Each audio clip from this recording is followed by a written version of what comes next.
Chère madame, cher monsieur, bonjour, c'est Table et Terroir. Aujourd'hui, rendez-vous avec du foie gras, la rillette et tout ce qui va sur du canard avec Philippe Devos. Philippe Devos qui nous vient tout droit de Erlinval, près de Bastogne, entre Bastogne et La Roche. Bonjour Philippe, ça va bien? Ça va bien. On s'en va à la cuisine? On y va. On y va.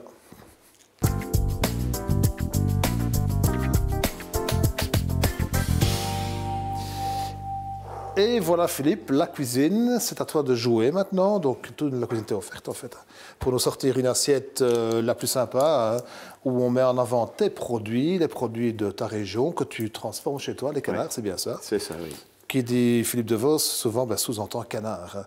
On t'a connu beaucoup sur Neuchâtel, la Héry, du côté Molinfin, c'est ça? Je ne me trompe pas, Molinfin? Oui, voilà. C'est près du zoning, au croisement des deux autoroutes. Voilà. Tu as œuvré là avec Madame Devos à l'époque. Ah, j'allais chercher beaucoup de canards. Oui. On s'amusait beaucoup là.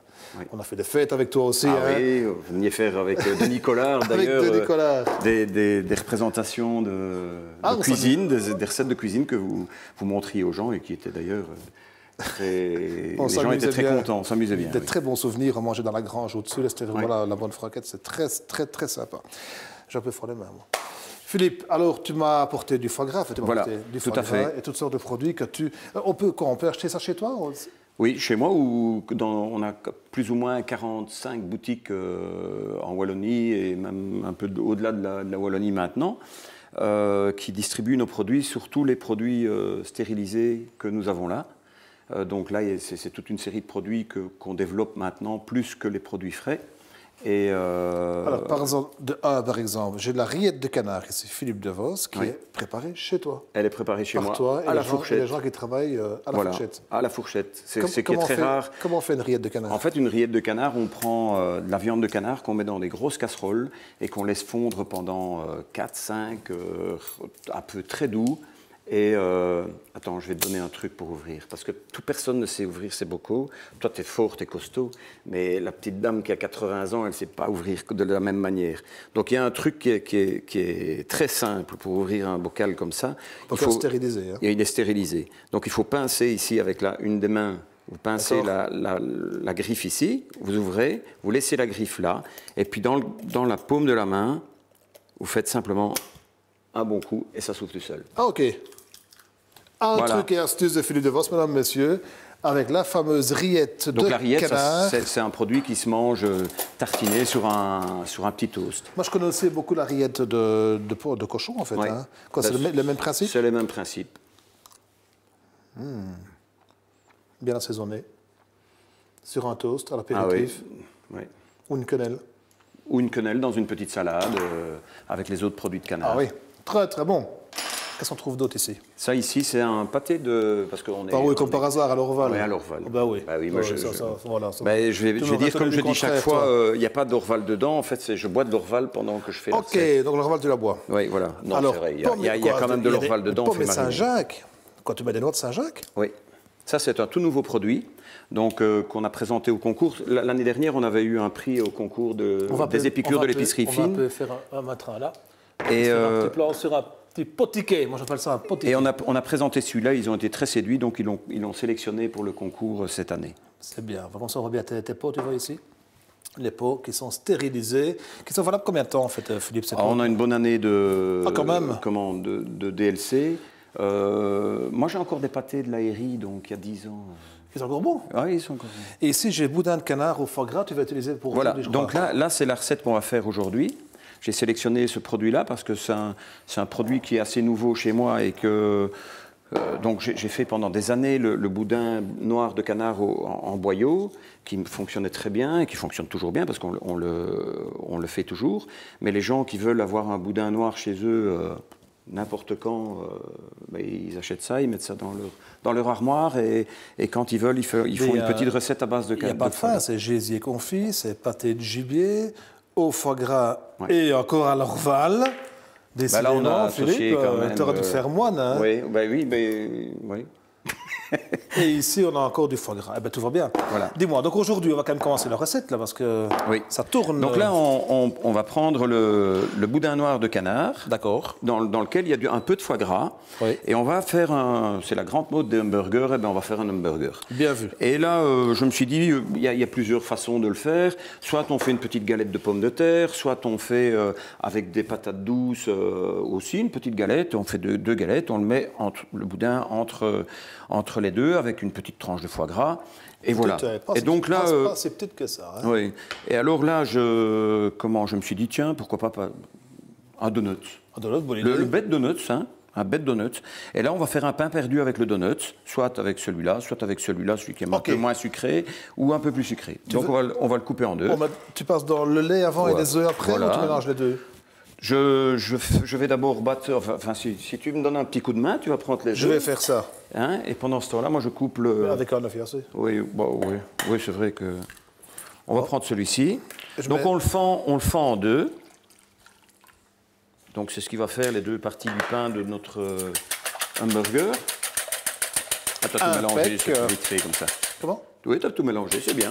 Ah, tu penses à faire le lait avant, les moi, œufs je fais après? toujours on peut faire les deux. l'œuf et puis le lait. Pour et puis le pain perdu, il y a deux écoles. Soit on mélange les œufs et le lait, ou alors on passe dans le lait et les œufs après. Et donc, ce qu'on va faire, c'est prendre une poêle. Si on a un pain qui est très sec, c'est préférable de faire comme tu proposes. Tout d'abord le lait et après les œufs. Pourquoi? Le lait va rentrer à cœur du pain sec pour le ramollir. Et ensuite, l'œuf va rester sur le pourtour, tout à fait. faire une petite croûte.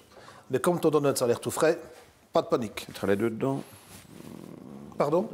Une plus grande. Tu veux chauffer ici? Oui, voilà. Sur le bec, ici? Oui, ici. Hein, allez, on va ici, faire doucement. Et on va le faire avec une petite noix de beurre. Température maximum, du bon beurre. Je vais t'amener du vrai beurre, du beurre de Rochefort. Voilà. C'est parti. Donc là, on va les tremper de chaque côté. Oui.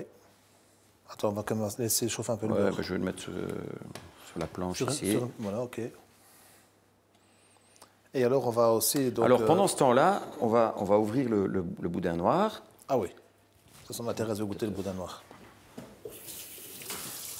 Très bonne, la rillette. Je l'ai encore en bouche. Hein. Je l'ai mangée il y a 3-4 minutes, là. Et persistante, hein. Il y a du goût ici, hein. Oui. Ah, c'est pas un feu de paille, quoi. Ah non.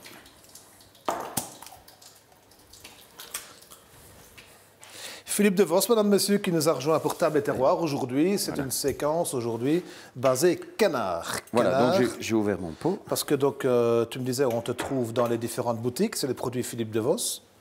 Mais alors, on peut aussi acheter en direct là-bas où tu es. Et c'est où tu m'as dit? À Ernaval. Près de? Donc ça, c'est entre La Roche et Bastogne. La Roche-Bastogne. C'est à... Allez, je vais dire, c'est un quart d'heure de Champlon, un quart d'heure de Bastogne. Et si vous nous écoutez là maintenant, on peut aller voir sur Internet. Tu as un site, Philippe? On a un site Internet. Qu'est-ce qu'on tape pour aller te trouver sur Internet? Donc, il faut taper sur philcuisine.com. Ah, c'est compliqué, c'est pas Philippe Devos, c'est Phil Cuisine. Ben, Philippe... oui. Phil Cuisine. Cuisine.com. Et alors, tu travailles avec quelques employés? Je voyais, tu as quelques écœurs à temps plein.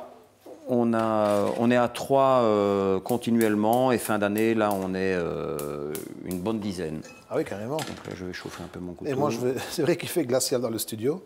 Je vois que même la poêle a dû chauffer. Donc là, je vais fendre mon bocal en deux. Enfin, pas le bocal. Hein. Le contenu du bocal. Le contenu du bocal. Mais tu as bu d'Orval, à mon avis, en avenir, non? Non, j'ai bu une Rocheau, les effluves d'Orval qui sortent des verrines.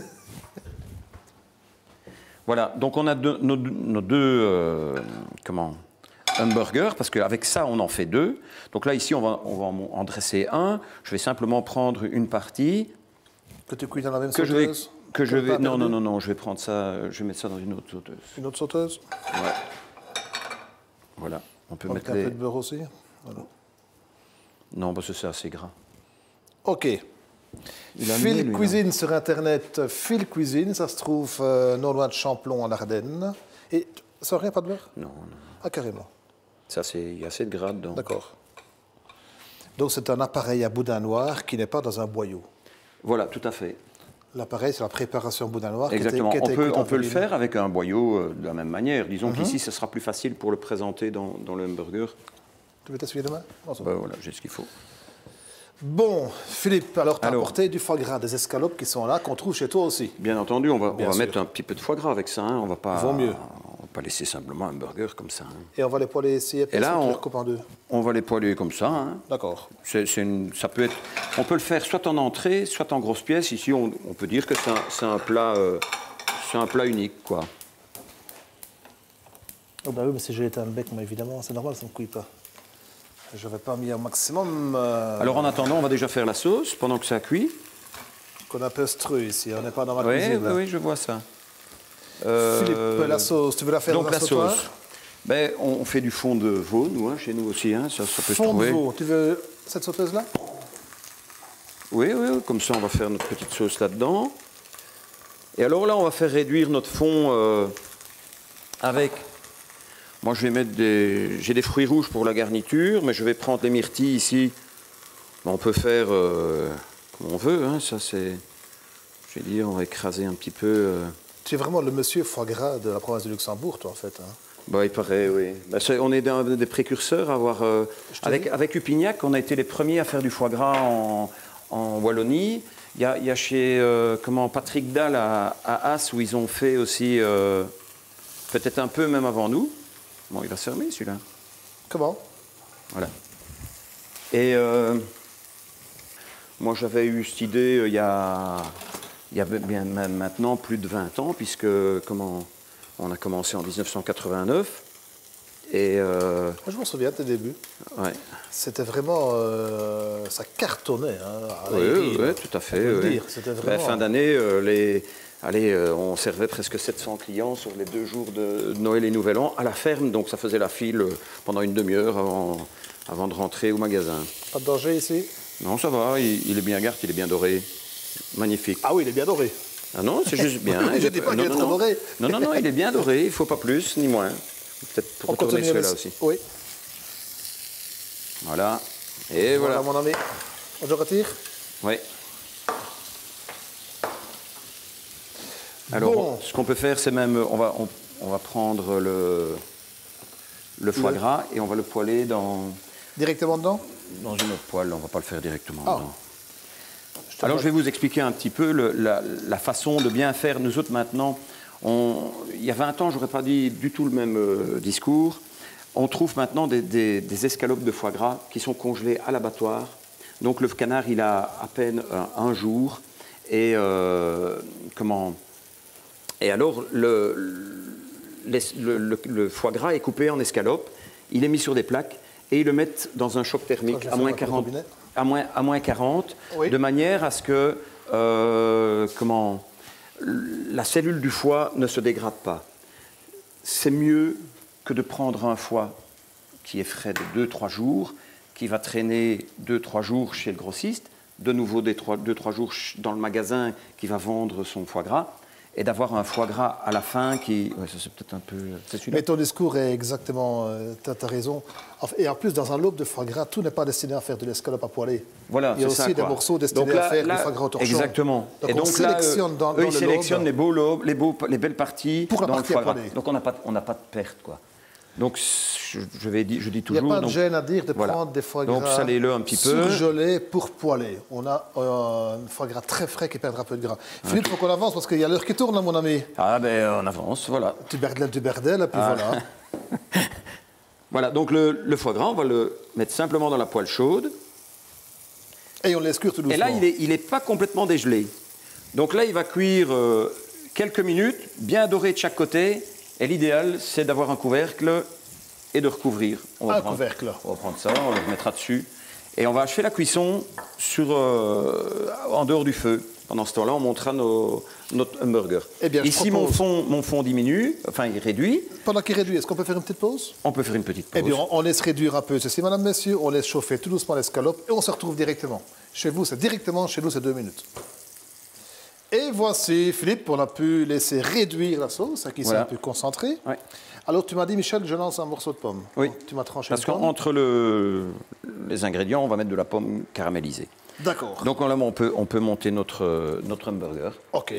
Donc là, on a notre hamburger qui est bien chaud. Le donut. Donc, madame, messieurs, si vous nous rejoignez, c'est un terroir, c'est la finale. On occupe à dresser donc l'assiette de Philippe Devos, Phil Cuisine. Donc par-dessus, on va mettre Phil Cuisine qu'on peut trouver dans, le boudin noir. Dans quelques bonnes boutiques agroalimentaires de la région wallonne. Tu m'as dit jusqu'au stand, tu vas livrer. Oui.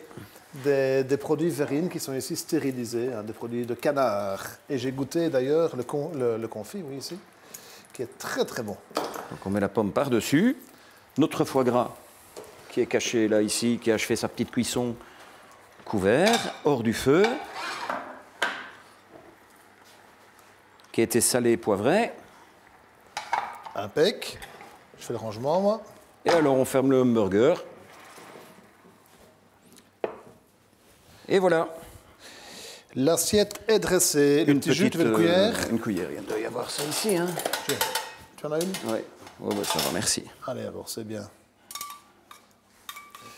Et voilà, le hamburger selon Phil Cuisine, Philippe Devos, revu à sa manière avec le donut. Voilà. Alors, on peut ajouter une petite salade. Donc, on peut changer aussi le donut par autre chose. Hein. Ok, Philippe, si tu rappelles en quelques points marquants la recette, qu'on puisse bien se souvenir comment tu as fabriqué, comment tu as construit ton plat. Et après, je m'en irai à la cave, je Pascal Carré. Allez, voilà. C'est parti pour le récapitulatif. Donc, on prend un donut qu'on fend en deux. On prend une pomme qu'on va caraméliser, une tranche de pomme par hamburger. On va prendre une tranche de foie poêlé qu'on va mettre sur le boudin et la pomme caramélisée. Donc le boudin noir, vous prenez un pot de boudin, vous le démoulez, vous coupez en deux, vous le fendez en deux et vous les snackez. Simplement les passer quelques minutes au grill de manière à ce qu'ils soient bien grillés. Alors à ce moment-là, on monte notre assiette, c'est-à-dire qu'on met le fond du hamburger qui a été préparé comme un pain perdu et on met le boudin noir, la pomme, le foie gras et le couvercle du donut. Et on ajoute une petite sauce qu'ici on a fait à base de myrtille et de fond de veau. Super Philippe. Et donc on peut aller dans les boutiques trouver tes produits. Sinon on va à Erlinval en commune de Horto. C'est bien ça? Et à partir du mois de septembre, on sera sur Bastogne. philcuisine.be.com .com. Mesdames, messieurs, je m'en vais à la cave. Philippe, merci beaucoup. Merci aussi. À bientôt. À bientôt.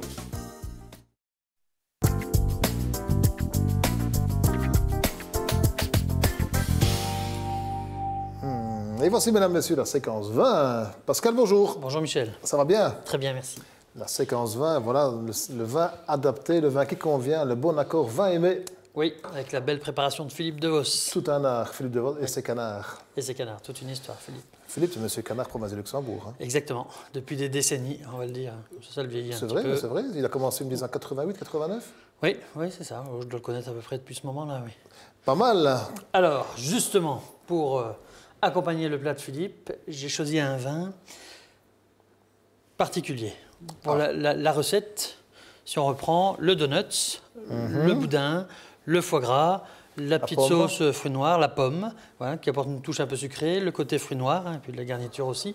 Donc j'ai opté pour un vin rouge assez doux au niveau des tanins, voilà. Flatteur. Très fruité, donc sur des arômes de fruits noirs, de cerises, de mûres, presque un petit peu de sureau. Alors tu vois, il y a une belle douceur, mais il y a quand même de l'acidité. Il y a un petit peu de sucre, il y a de l'acidité. Il y a un peu de tanin parce qu'il en faut aussi pour le boudin. Et c'est un vin qu'on peut boire sans problème un petit peu frais, donc autour de 10 degrés, pour accompagner le plat de Philippe, je pense. Alors qu'est-ce que c'est exactement ici? C'est un vin qui vient des Pouilles, donc le sud de l'Italie, issu de cépages Nero. C'est le talon de la botte, ouais. Issu de cépage Nero di Troia, qui est un des plus vieux cépages d'Italie, voilà, qui donne des vins comme ça, très, très juteux, très fruités, avec une belle corpulence. Et à mon avis, avec la préparation, là, ça devrait bien fonctionner. Impeccable. On avait peu de temps, mais tu as fait très court. Tu peux encore faire un petit peu? Ah ben oui, eh bien alors, justement, si on devait choisir en France, parce que là, j'avais goûté ce vin-là qui me plaisait beaucoup, mais sur des vins issus de cépage Grenache, tu vois, dans le sud de la vallée du Rhône ou en Languedoc, travailler sur le fruit, ça aurait pu être très bien aussi. Mais là, on s'est évadé un petit peu. Ma petite variante habituelle. Je suis content d'être venu faire un tour en France.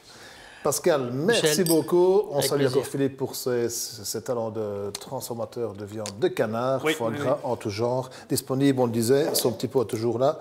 Commune d'Orto à Erlinval, philcuisine.com. Exactement. Grand moment de gastronomie. Santé. À bientôt. Au revoir.